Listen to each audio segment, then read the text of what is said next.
Bitcoin and XRP, why am I so bullish on these two assets? I want to break it down at a simplistic level because it's more important to understand why this is happening versus what to invest in. So the important thing to understand about the US dollar is it is inflationary, okay? Since the Federal Reserve was created in 1913, which is not federal or a reserve, the dollar's collapsed almost 97%, which your dollar has about 3% purchasing power. Now, it still is the strongest currency in the world, and America is the most dominant country in the world, but that is your purchasing power. So every single day or every single Friday when you get paid in an inflationary asset. Now, what does that mean? Okay, every single year, if your job doesn't give you a raise that beats inflation, you're becoming poor every single year. A great example of that is from 2020 to about 2024, we had about a 19% cumulative inflation. So without doing anything, you got a massive pay deduction.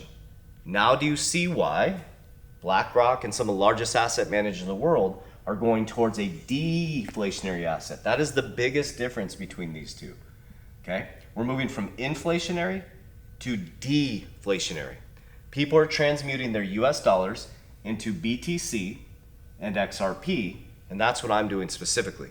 So the reason why Larry Fink says, just to make it very clear, the reason why he flipped to BTC is now a flight to quality and he made a mistake is because the US dollar becomes less valuable every single year.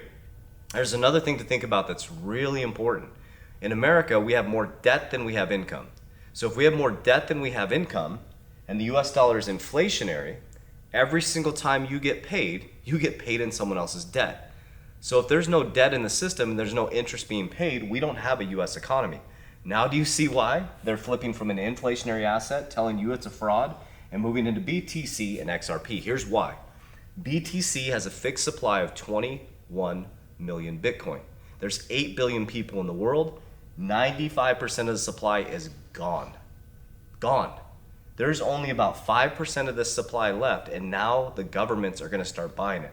Every single 4 years, this becomes more valuable, and it's deflationary, okay? It becomes more valuable.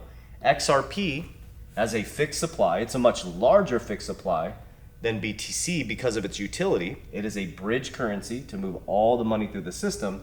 BTC is a store of value. Every time something goes across XRP, it burns it. So XRP becomes more valuable every single time a transaction goes across it. So see, we're moving from inflationary to deflationary. Now here's why I'm so bullish on these two asset classes, specifically XRP being number one and Bitcoin being number two in my holdings, is because the system has to change. It's not will crypto be here, will cryptocurrency be here. It's not will these be here, it's they have to be here. That's why they're using Bitcoin as a store of value and XRP as a transaction.